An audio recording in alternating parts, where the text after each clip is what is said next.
Good morning class. आज हम लोग चर्चा करेंगे कि नदी जो है, नदी क्या होती है या फिर नदी की जो उत्पत्ति होती है वो कैसे होती है। कई बार जैसे क्या होता है ना कि सुनने में आता है कि नदियों की जो उत्पत्ति होती है मैदानी भागों से, कुछ नदी को जैसे आप कहते भी हैं कि सदानीरा, मौसमी, अनुवर्ती, पूर्ववर्ती।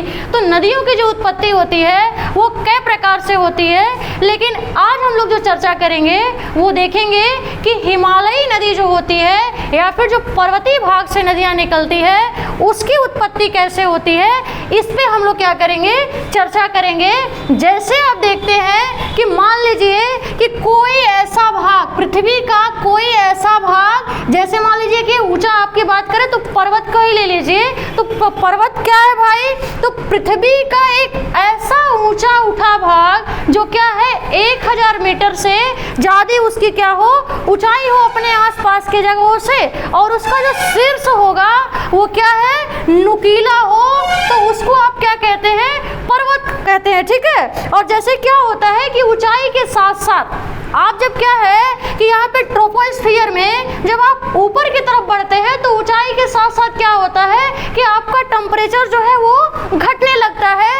इसकी वजह से क्या है कि जब पर्वत ये काफ़ी ऊपर उठते हैं तो इनके ऊपर जो है क्या होता है, ग्लेशियर जो है वो जम जाता है। तो ग्लेशियर ये जो जमा होता है पर्वतों के ऊपर, और यही ग्लेशियर टूट टूट के क्या होता है, धीरे धीरे नीचे की ओर सरकने का काम करता है, जिससे क्या होता है कि पर्वतों को घिसने की वजह से ग्लेशियर से जो आकृतियां बनती है इसको आप क्या कहते हैं, तो यू आकार की घाटी। कई बार कंपटीशन में आपसे पूछता है कि यू आकार की घाटी का जो निर्माण होता है वो कैसे होता है। तो यू आकार की घाटियों का निर्माण हिमानियों के द्वारा होता है, और उसके बाद जब ये ग्लेशियर क्या होता है, पिघल के और नीचे की तरफ आता है तो ये धीरे धीरे क्या कर लेता है, झीलों का रूप ले लेता है। और इन झीलों से जब क्या होता है कि एक प्रक्रिया जारी रहती है, और जब नदी में, झील में कितना पानी, झील भी क्या है तो स्थल का एक ऐसा भाग जिसमें क्या है चारों ओर से जल भरा हो, तो वो क्या है कि झील का जब निर्माण करता है तो ये झील में जब जल की मात्रा जो है क्या है काफ़ी अधिक होने लगती है, धीरे धीरे जल की मात्रा बढ़ने लगती है। तो जल की मात्रा बढ़ने की वजह से क्या होता है कि इस झील का पानी जो है वो नीचे की तरफ निकलने की कोशिश करता है, और जब हिमालयी नदियाँ क्या करती हैं भाई, तो ऊपर पर्वतों से नीचे की तरफ उतरने की कोशिश करती हैं तो क्या बनाती हैं, तो ये गहरे कैनियन का निर्माण करती हैं। जैसे आप क्या कहते हैं, तो भी आकार की घाटी। इन नदियों के द्वारा क्या होता है, भी आकार के घाटी का निर्माण होता है। ये जो भी आकार की घाटी है इसका क्या है कि ये वाला जो पोर्शन आपको दिख रहा है नीचे वाला, इसको आप क्या कहते हैं, तो गार्ज कहते हैं। लेकिन इसी का जो ये मुंह होता है ऊपर वाला, ये क्या होता है, बार बार चौड़ा होता जाता है, तो इसको आप क्या कहते हैं, कैनियन।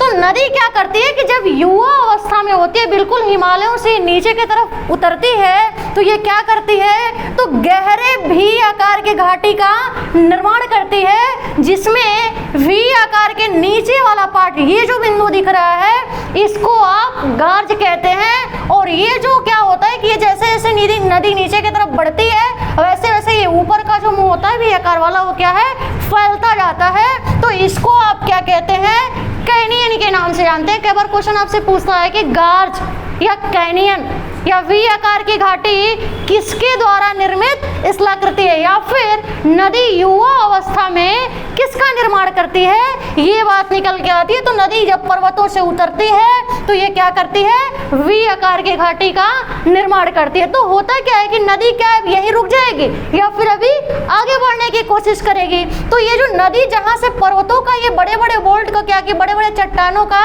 कटाव करती है, तो इस चीज़ को क्या होता है कि अब यहाँ पे जब नदी का भार बढ़ने लगता है तो इस बड़े बड़े चट्टानों को क्या करती है, नदी यहीं पे छोड़ देती है। जिस क्षेत्र को आप क्या कहते हैं, तो नदी का भावर क्षेत्र कहते हैं। भावर क्षेत्र नदी का एक ऐसा क्षेत्र होता है जहाँ पे नदियाँ क्या होती हैं, अदृश्य हो जाती हैं, यानी कि दिखाई नहीं देती हैं। जैसे आपको क्या है कि अभी आप एक गिलास पानी ले लीजिए और उस पानी में अब क्या है कि पत्थर पे पानी को गिराइए। तो पत्थर पे जब पानी को आप गिराते हैं तो कुछ ना कुछ कण ऐसे होते हैं जो पत्थर के नीचे नीचे पानी निकल जाता है, और धूल करके कुछ महीन कण जो होते हैं वो क्या है, बाहर आते हैं, और पत्थर वैसे ही रहता है, पत्थर के नीचे नीचे पानी निकल जाता है। तो जिस क्षेत्र में नदियाँ क्या है लगभग अदृश्य हो जाती है, दिखाई नहीं देती हैं, तो वो नदी का कौन सा क्षेत्र होता है, तो वह नदी का भावर क्षेत्र होता है। और जो बताए कि कुछ महीन कण जो होते हैं वो क्या है कि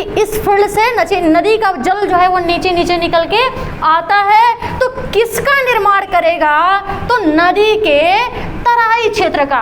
तो नदी जो क्या करती है कि पहले स्टेप में भी आकार के घाटी का निर्माण किया, दूसरे स्टेप में भावर क्षेत्र का निर्माण किया, और तीसरे स्टेप में नदी क्या करती है, तराई क्षेत्रों का निर्माण करती है। और तराई क्षेत्रों के बाद नदी जब क्या होती है कि आगे बढ़ती है तो दो क्षेत्र नदी के हो जाते हैं, एक तो आपका नदी का खादर क्षेत्र और दूसरा जो नदी का हो जाता है बांगर क्षेत्र। ठीक है, तो नदी जब मैदानी भागों में प्रवेश करेगी तो दो भागों का निर्माण करती है, खादर और बांगर का।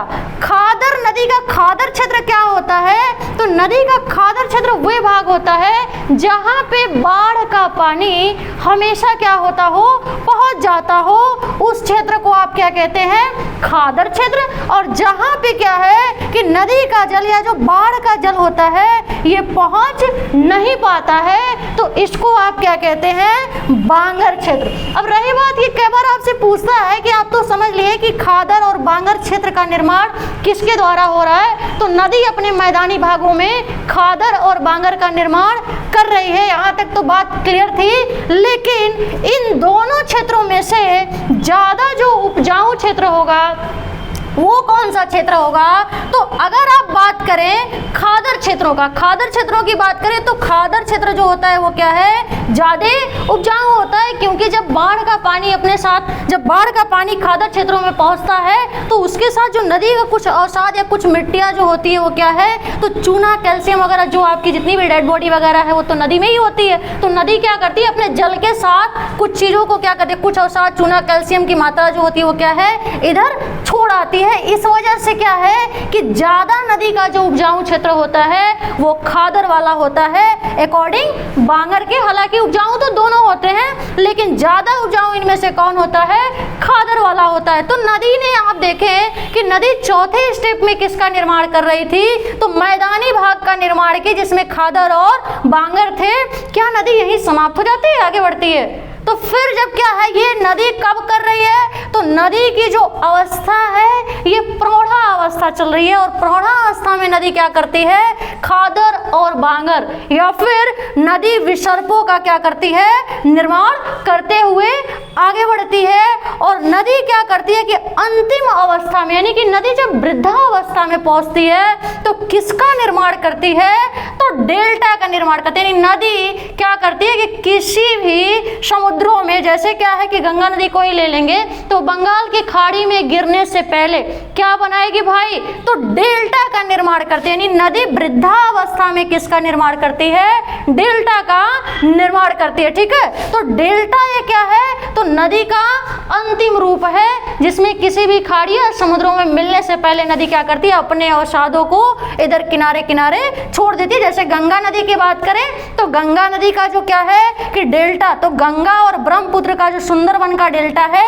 ये भारत का ही नहीं बल्कि विश्व का सबसे बड़ा नदी डेल्टा है। ठीक है, तो आज के लिए इतना ही। हम लोग क्या किए थे कि बस नदी के बारे में थोड़ा सा चर्चा किए हैं कि नदी जो होती है वो किसे कहते हैं, नदी होती क्या है।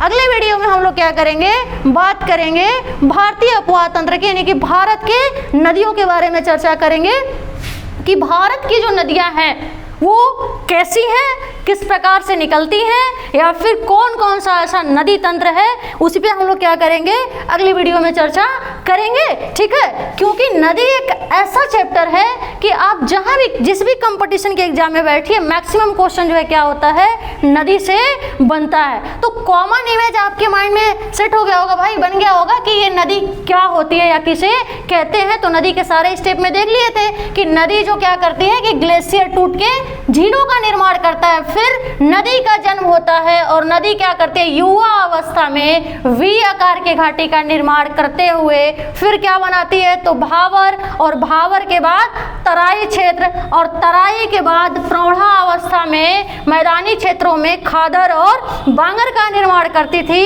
इसके बाद नदी जब क्या करती है कि अंतिम अवस्था में पहुंचती है, यानी नदी वृद्धा अवस्था में किसका निर्माण करती है, डेल्टा के। ठीक है, तो हम लोग बस आज बात किए हैं किस पे, तो नदी किसे कहते हैं, नदी क्या होगी। उसमें से एक नदी जो थी वो हिमालयी नदियों के बारे में बस थोड़ा सा हम लोग चर्चा किए हैं। अगले चैप्टर में हम लोग मिलेंगे भारतीय अपवाह तंत्र के साथ। ठीक है, तो आज के लिए इतना ही। Okay, thank you class.